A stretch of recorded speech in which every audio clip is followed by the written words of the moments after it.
Buenas noches, América. Bienvenidos a una edición más de Enclave Política. Argentina vive una de sus coyunturas más interesantes, complejas también desde el punto de vista electoral. Habrá elecciones en las próximas semanas. Y también desde el punto de vista económico hay grandes dificultades. Y por eso hemos invitado a este set, en esta ciudad, aquí en la mitad del mundo, al exministro de Economía y Planificación del gobierno de Cristina Fernández, Axel Kicillof. Con él vamos a conversar en los próximos minutos, pero antes veamos un informe preparado por el equipo de producción de Telesur. Bienvenidos. Argentina asume hoy uno de los retos más difíciles, consolidar la democracia en procesos electorales locales y regionales para sustentar un modelo de desarrollo a favor del bienestar general, o por el contrario, hacer de estos procesos una plataforma para el retorno del neoliberalismo. Axel Kicillof ha sido un referente del debate regional sobre el sentido de las transformaciones económicas. Como exministro de Economía y Planificación del gobierno de Cristina Fernández, tuvo un rol protagónico en este debate, pero también se ha constituido en una figura del llamado kirchnerismo en la disputa ideológica con el actual presidente Mauricio Macri. ¿Cómo afronta Argentina la coyuntura actual y el reto de las elecciones del próximo 22 de octubre? ¿De qué manera el neoliberalismo impone su agenda en el continente? De eso hablaremos esta noche con Kicillof y esperamos que se abra la reflexión sobre estos temas que también deciden el futuro inmediato de América Latina. Como ustedes pudieron observar, la complejidad de la política y de la economía argentina está en discusión en este momento en ese país como en América Latina. Bienvenido, Axel. ¿Qué tal? Bueno, muchas gracias. Gracias por estar con nosotros acá. De entrada, ¿las elecciones de este 22 de octubre pueden ser un castigo político para Mauricio Macri o la reafirmación de lo que él dice, Argentina cambió? Mira, ha habido bastante polémica sobre la interpretación del resultado de lo que fue la primaria. Ajá. Una primaria que no todos los partidos utilizan para dirimir su interna o sus discusiones, sino que tiene la jerarquía de una especie de gran encuesta nacional. Y ahí el gobierno sufrió un durísimo revés. Un durísimo revés porque Macri hace un año y medio, poco más de un año y medio, acaba de ganar un balotaje con una diferencia justa, claro, de 1,5 puntos. Y todos esperaban que en base al enorme poderío instrumental que ha obtenido, en base a que no solo ganó la Ciudad de Buenos Aires, sino también la provincia de Buenos Aires, la elección nacional, y que indudablemente nadie discute que tiene muchísimo apoyo de los medios de comunicación hegemónicos, dominantes. Claro, todo el aparato mediático está casi que a su servicio. Sí, lo cual ha contribuido a, por decirlo así, resaltar sus virtudes y ocultar sus defectos, que en el transcurso de estos meses han sido bastantes traspiés que ha tenido el gobierno.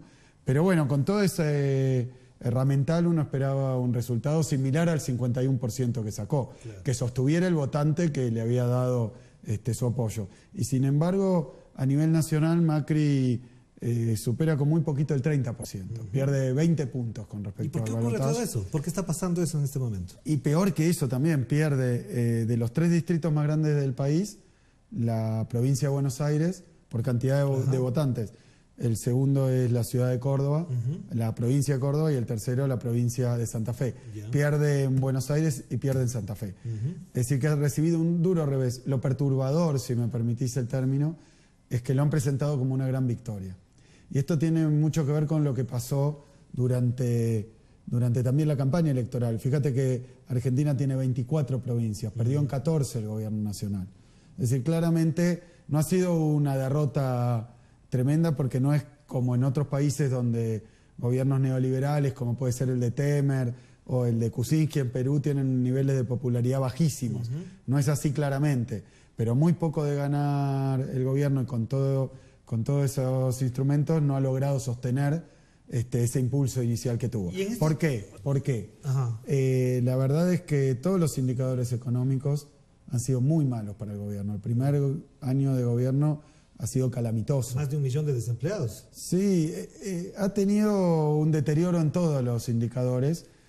Cuando uno lo mira en términos globales, en 2015, que fue el último año cuando yo era ministro y Cristina Fernández presidenta, terminamos con la economía creciendo 2,2, una tasa de desempleo que estaba aproximadamente en el 7% a nivel país, y va un año, el primer año de gobierno de Macri, el crecimiento se convierte en caída abrupta. Claro. Y el desempleo crece prácticamente hasta 2 dígitos, hasta 10 puntos.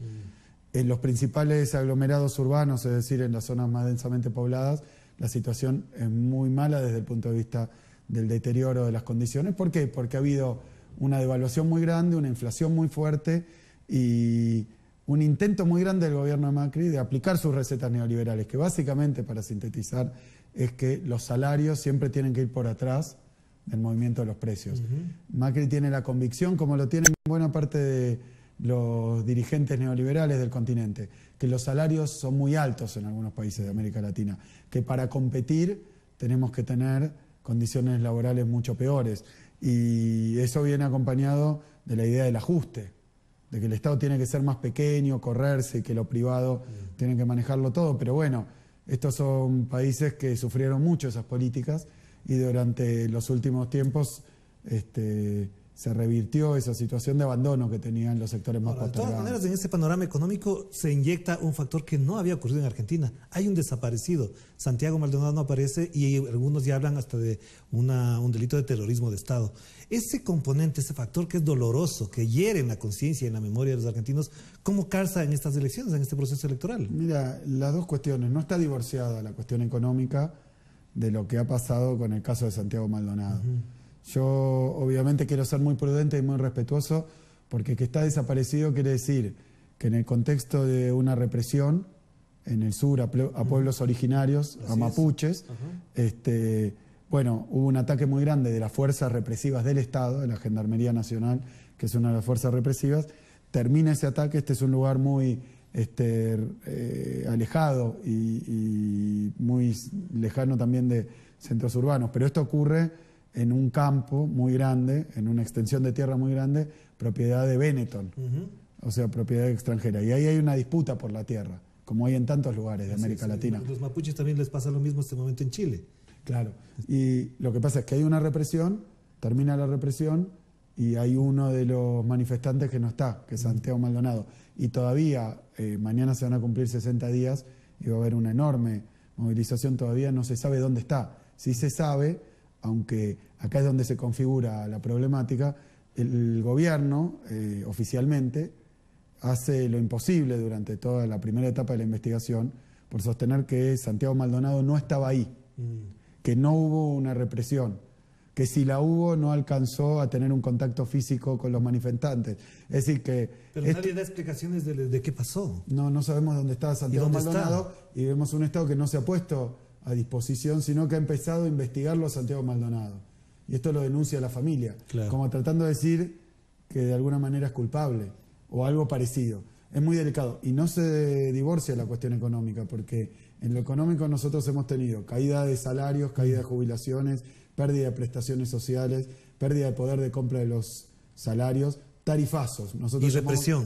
Nosotros llamamos tarifazos a incrementos altísimos del costo de la energía, de la luz, del gas, del agua, de los servicios básicos, del transporte público. Todo eso creció, pero a nivel de 1000%. Claro. Entonces, estamos y se abrieron las importaciones también, entraron un aluvión de productos extranjeros. Ahora, todas esas políticas que han perjudicado a grandes masas de la población argentina y han beneficiado a pequeños sectores, aquellos sectores que exportan al exterior vinculados a la materia prima, aquellos sectores financieros que están vinculados con el negocio especulativo, a ellos les ha ido bien, pero son muy poquitos. A todos los demás les va mal y encontramos que hubo grandes protestas en el país, para no perder derecho. Y el gobierno, en los 12 años de los gobiernos de Néstor Kirchner y Cristina Fernández de Kirchner, también por la situación muy grave y muy triste que recibieron cuando llegaron al gobierno, que es que en algunos actos de represión había habido muertos. De hecho, en 2001 hubo 30 muertos en la ciudad de Buenos Aires, cerca de la Plaza de Mayo y del Palacio de Gobierno, de la Casa Rosada. Entonces, Néstor Kirchner define como una política que no se va a reprimir a la protesta social. Entonces, más allá de las mejoras en las condiciones de vida de amplísimos sectores que hacen que no haya tal volumen de protesta, de manifestación, lo cierto es que es una política de Estado, por los riesgos que hay cuando se inicia la represión, que uno no sabe dónde termina. Y en el gobierno de Macri hubo todas estas medidas de ajuste, hubo mucha protesta de varios sectores, estudiantes, profesores, trabajadores, mujeres, todos contra el gobierno por los derechos que estaban perdiendo. Y se les contestó con represión. Vamos a hacer un corte aquí, vamos a hacer un corte para seguir con este tema porque tenemos que hacer una pausa y volvemos inmediatamente para seguir conversando sobre la situación argentina aquí en Enclave Política.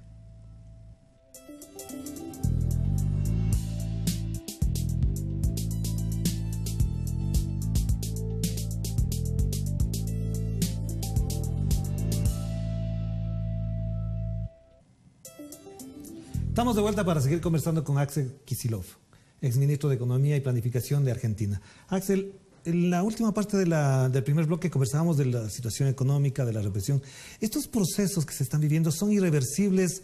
¿Hay una capacidad de resistencia para revertir esta situación que de todas maneras, como se ven en las cifras y en las estadísticas, atentan contra el más pobre de Argentina, en particular? Yo creo que está en disputa, que no está resuelto.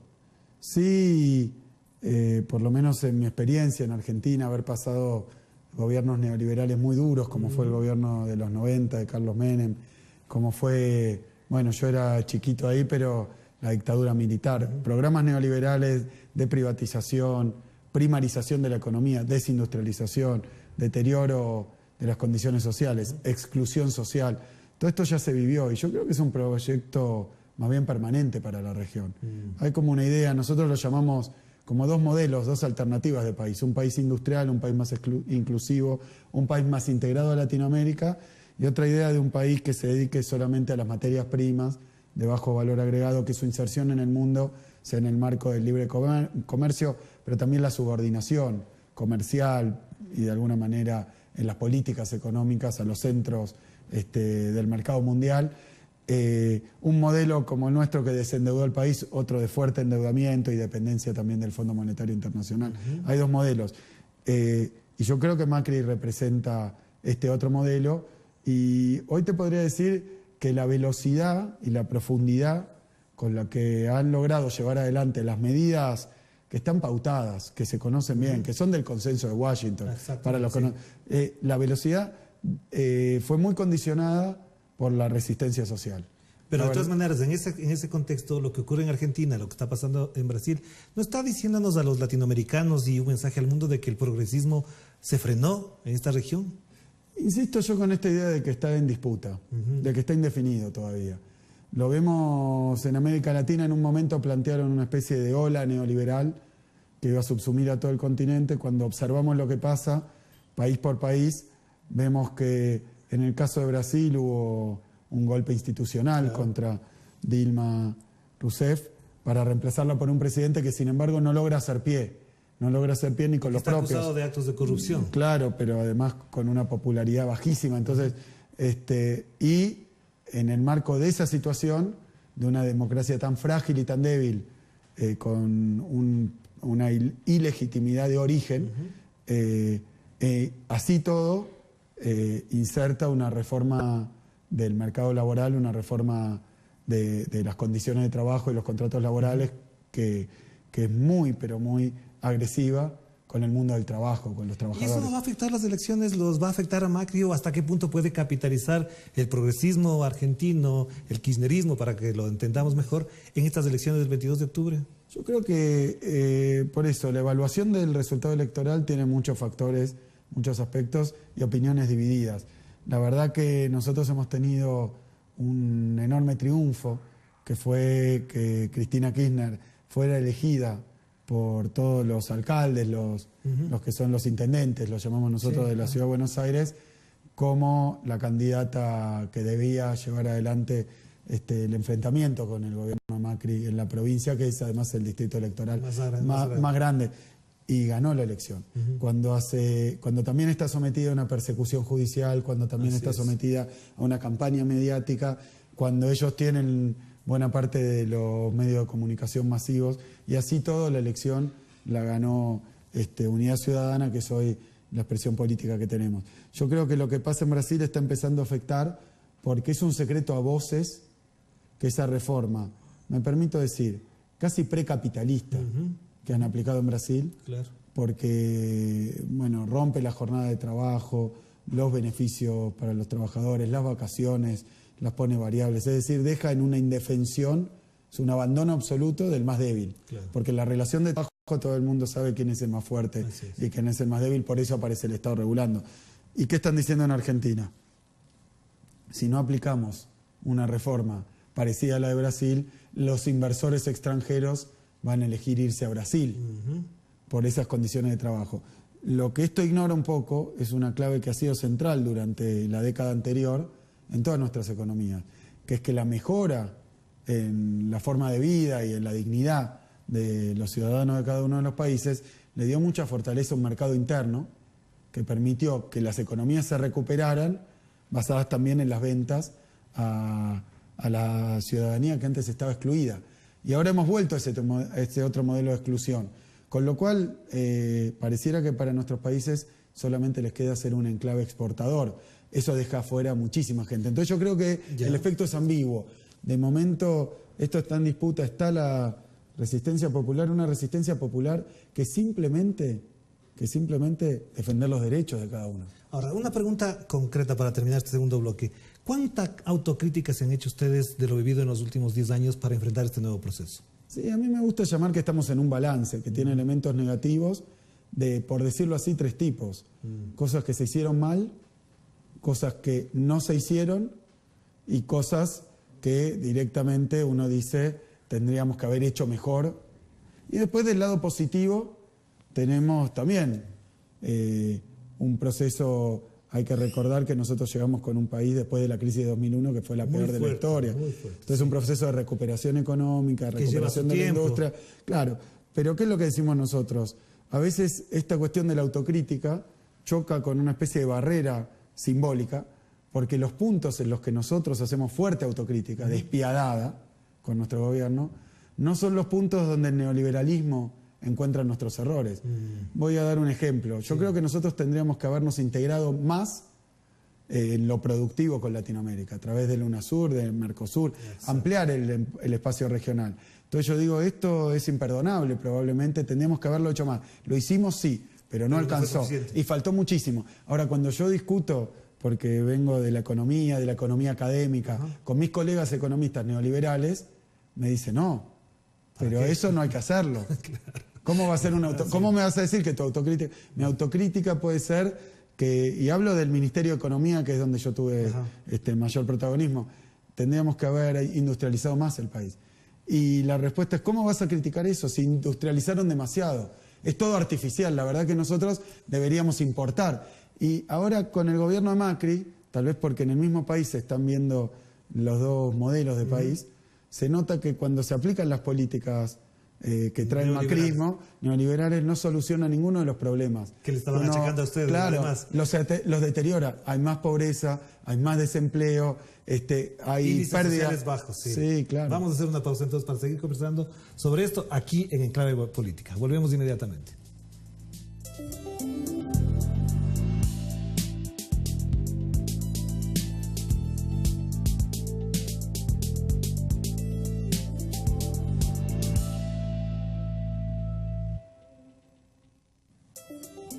Estamos de vuelta en Enclave Política en este tercer bloque y final. Axel, la economía mundial atraviesa una recesión, son afectados de alguna manera los países más pobres y las sociedades fundamentalmente están afectadas en estos momentos. ¿Cómo superarlas? ¿Cómo desde una mirada latinoamericana superamos este momento y salimos avante sin perjudicar a los pobres? Mira, yo creo, esta es una de las cosas que vine a hablar a Ecuador un poco porque vengo reflexionando mucho sobre el tema y me tocó ser protagonista en esas grandes reuniones en Washington del Fondo Monetario, en las discusiones que se están dando a escala mundial y también de los poderes económicos y de las instituciones internacionales, que dicho de paso están hoy muy cuestionadas incluso por el nuevo presidente de Estados Unidos, Trump, ¿no? Que parece no querer él tampoco tener como un contrapoder a los organismos internacionales. Yo creo que la crisis que empezó en 2008 no terminó. No se ha cerrado este ciclo. No, sino que, aunque a veces se manifiesta de una forma más aguda, a veces se estabiliza, nunca el mundo ha recuperado las tasas de crecimiento, ni en el comercio, ni en la actividad que tenía previo a la crisis Pero se de 2008. más la riqueza. Claro, entonces, ¿qué es lo que ha traído como resultado esta crisis? Primero, una suerte de evolución mundial, una especie de camino de recorrido. La crisis empezó en Estados Unidos, después pegó muy fuerte en Europa y ahora está trasladándose con mucha fuerza a América Latina. Y eso evidentemente también influencia los procesos políticos de nuestro continente. A mí me da la impresión que ante una crisis de esta envergadura, que aquí se presenta como caída del precio de las commodities, caída del precio del petróleo, de la soja, de todo lo que nosotros vendemos, del cobre para Chile, del mineral de hierro, todo eso ha caído. Entonces eso pone en tensión nuestras economías, por la disponibilidad de divisas, por la situación internacional. Hay menos holgura. También lo financiero está muy inestable, porque los fondos vuelven hacia el mundo central. Ante esa situación, yo creo que hay básicamente dos recetas. Una es la receta neoliberal, abrir la economía y que sea lo que Dios quiera, como decimos en la Argentina. Lo que venga será lo que sea. Claro, que el mercado resuelva la crisis. El problema es un poco lo que se está viendo. Cuando es el mercado el que resuelve, el mercado tiene una trampa, porque la mano invisible esa de la que hablaba Adam Smith, a veces tiene huellas dactilares bastante claras, porque los más poderosos o los sectores concentrados o las grandes instituciones financieras son menos invisibles que otros. Ya, pero tú decías eran dos opciones, el neoliberalismo y el otro. Y el otro es dar una respuesta que, en primer lugar, se presente como una salvaguarda de la situación de los pueblos ante una embestida que viene de afuera. Y a mí esto es lo que me preocupa, y déjame planteártelo así. Me parece que el neoliberalismo tiene una estrategia para América Latina. Tiene una estrategia que tiene que ver con el libre mercado, que tiene que ver con fracturar a la región, que tiene que ver con meternos en tratados de libre comercio con diferentes factores y bloques de la economía mundial, que no va a traer ninguna solución para nuestros países. ¿Qué hacemos frente a eso? Y bueno, como hay una estrategia del neoliberalismo que es regional, yo creo que este es un momento central para darnos una estrategia latinoamericana. A esta crisis me parece que hay que responderle también con una estrategia latinoamericana. Obviamente que en cada país lo vemos bien, ¿no? Hay disputas, hay elecciones, veremos quién gana, pero creo que los sectores del movimiento popular de América Latina tienen que dar un salto urgente en su integración. Es una integración política para dar una respuesta también económica. Eso creo que es un deber, una tarea que tenemos que darnos y que